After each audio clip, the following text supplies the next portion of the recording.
Assalomu alaykum, xayrli kun, qadrli YouTube kanalimning aziz obunachilari. Videoni boshlashdan oldin kanalimizga podpiska va like tugmachasini hoziroq bosib qo'yishni unutmang. Bosgan bo'lsangiz, qani ketdik. Bugun eng qiziq savol, ya'ni homila jinsini aniqlashga yordam beradigan eng ishonchli va eng oson kalendarlardan birini sizga aynan mana shu videoda ko'rsatib, hisoblab berib o'taman. Buning uchun shunchaki erinmasdan videoni oxirigacha ko'rishingizni tavsiya qilgan bo'lardim. Ko'pchilik tushunmadim, menda o'xshamadi, to'g'ri chiqmadi deb yozadi. Aniqlik bilan, diqqat bilan videoni ko'ring.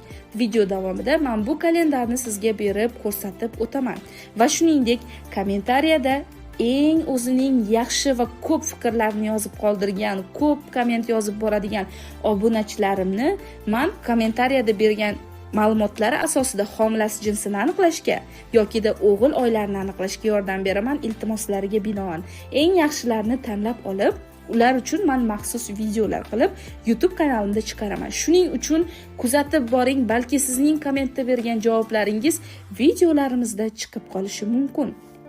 Demak, men sizga bu taqvimni, ya'ni bu grafikni berishdan oldin birinchi bo'lib natijalarni ko'rsatib o'taman. Diqqat bilan ko'ring, bu sizning yana ham ishonchingizni oshirish uchun kerak bo'ladi va unutmangki, har bir narsa avvalo Allohdan. Hozir sizga mana shunday ajoyib 50 dan ortiq men ishlaydigan taqvimlardan kelgan eng super top natijalarni ko'rsataman. Hattoki o'zi tug'ruqgacha qiz deb o'g'il tug'ilgan holatlar yoki o'g'il deb qiz tug'ilgan holatlar ham bor. Shunchaki diqqat bilan tomosha qiling. Mana shunday men aniqlab bergan mijozlar mana juda ko'p. Bular hammasi kelgan natijalar, aniqlab berganim emas, aniqlab berganim to'g'ri chiqqan holatdagilar, ya'ni juda ko'p. Bulardan bittasi o'zi adashadimi yo'qmi, men sizga hozir bitta natijada ko'rsatib beraman. Avvalo Alloh 100% usul hech qayerda mavjud emas. 2024-yil 22-fevralda homila jinsini aniqlab qizaloq deganman va mijozim yozganlarki, bugun o'ziga tushdim 90% o'g'il dedi. Siz adashdingizmi deb yozgan. Va sentyabr oyida, xuddi shu yilning sentyabr oyida, assalomu alaykum opa, men qiz farzandli bo'ldim deb yozganlar. Ya'ni tug'ildik, Allohim shiringina qizaloq berdi deganlar. 12 haftalikda o'zi qiz degan, 13 haftada o'g'il degan, 15 haftada yana qiz degan, 20-21 haftada esa 100% o'g'il degan va 24 haftalikda ketma-ket qiz degan. Ya'ni ketma-ket qiz ham, o'g'il ham deb qayta-qayta aytilgan. Va bunaqa holatlar tez-tez uchraydi. Nimaga? Sababi bu mutaxassis aybi emas, bu homilaning ko'rinishiga bog'liq. Homilada jinsiy a'zolar rivojlanishiga bog'liq. Homila qanday joylashganligiga bog'liq. Tonus borligi, har xil holatlar.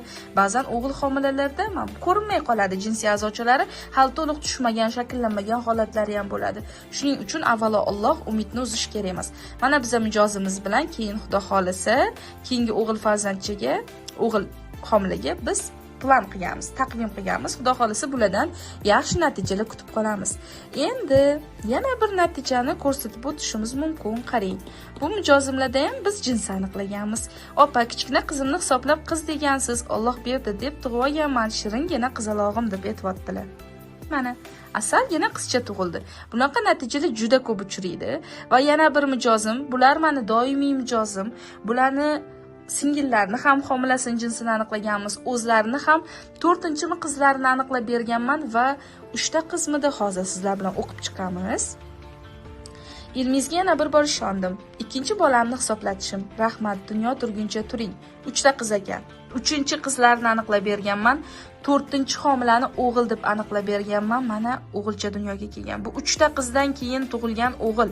Shuning uchun aziz onajonlar, umidingizni hech qachon uzmang. Mana ko'rib turibsiz, yozishmalar juda ham ko'p.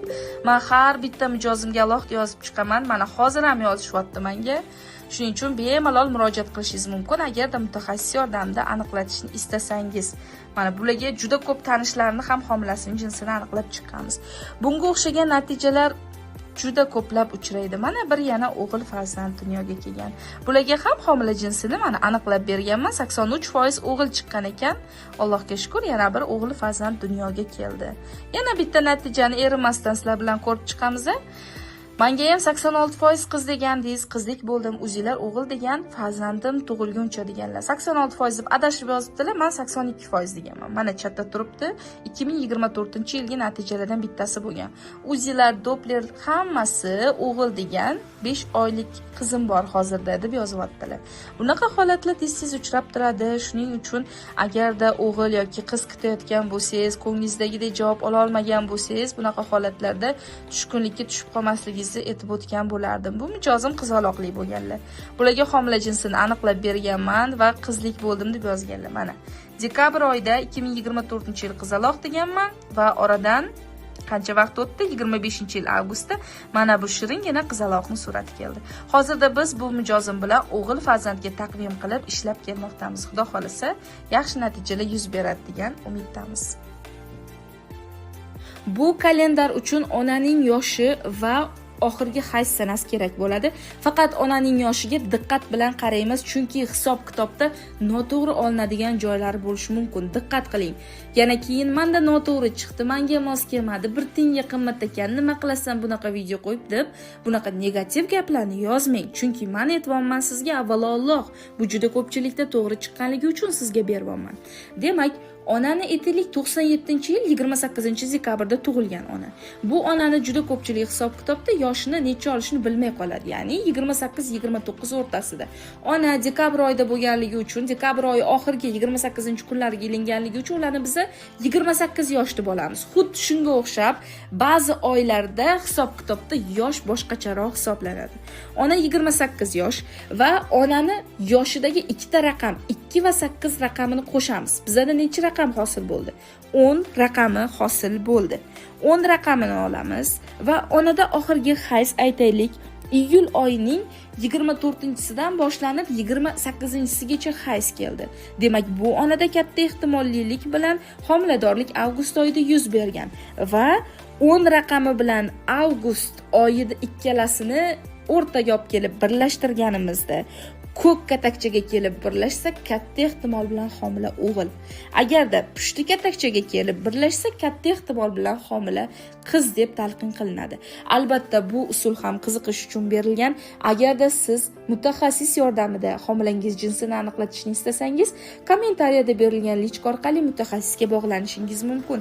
Va albatta, erinmasdan videoda o'zingiznikini hisoblab ko'rib, kommentariyada qilgan mehnatimiz va sizga yana bir usulni ochiqlab ko'rsatib berganimiz uchun o'zingizni yaxshi fikrlaringizni yozib qoldirishni unutmang. Kutaman. Barchangizga e'tibor uchun rahmat.